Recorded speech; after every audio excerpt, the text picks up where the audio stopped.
Hello, crime fighters. This is another edition of Crime Beat, your source of criminal justice news and views. The high cost of crime. The following is an excerpt from an article written by Dr. Thomas Sowell. Dr. Sowell is an economist and senior fellow at the Hoover Institute and a nationally syndicated columnist. This article appeared in the National Weekly edition of the Washington Times in 1996, but it clearly applies to us now, today.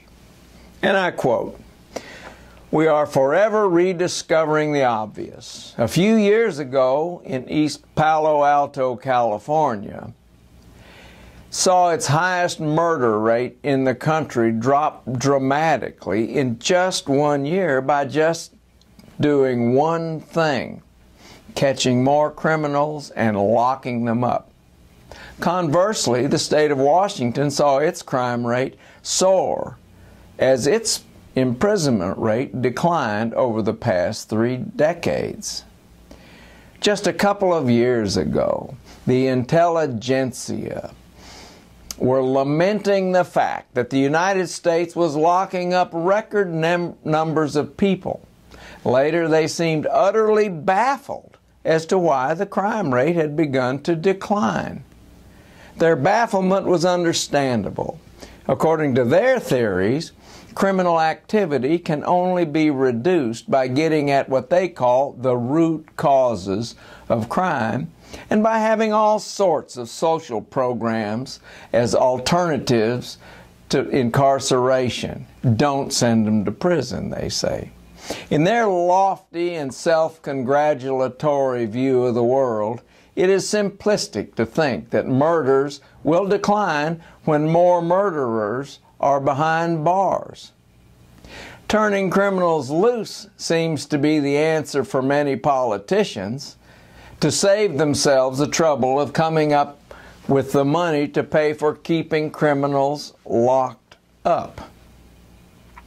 It was that philosophy that caused Illinois back in the early 1980s to try to save $60 million by releasing prisoners 3 months early, 90 days, cut it off the end of their sentence, earlier than they normally would have been released.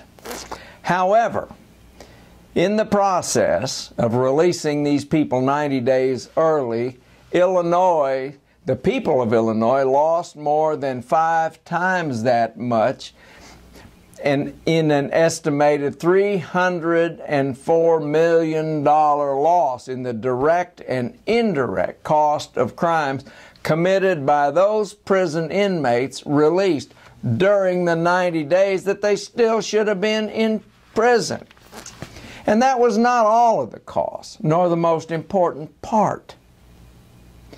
23 people were murdered at the hands of these prisoners during those same 90 days, those same 3 months. In addition, those turned loose early committed 32 rapes, 262 acts of arson, hundreds of robberies, and thousands of burglaries, all just during the 3 months that they were still supposed to be in prison.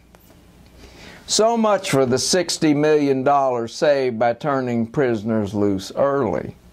Even in purely financial terms, the state of Illinois lost big by turning criminals loose, quite aside from the traumas, the death suffered by these new victims of these newly released prisoners. In light of what was saved and what was lost, it would seem to be idiotic that anyone would argue for turning criminals loose early.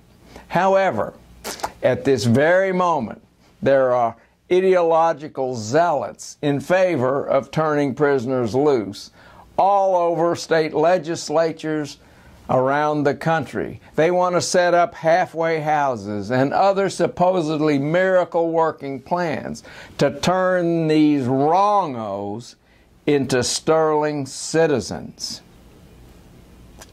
That's what Dr. Thomas Sowell said in 1996, and it applies today. That's our report for today, crime fighters. Tune in next time for Crime Beat, your source for criminal justice news and views.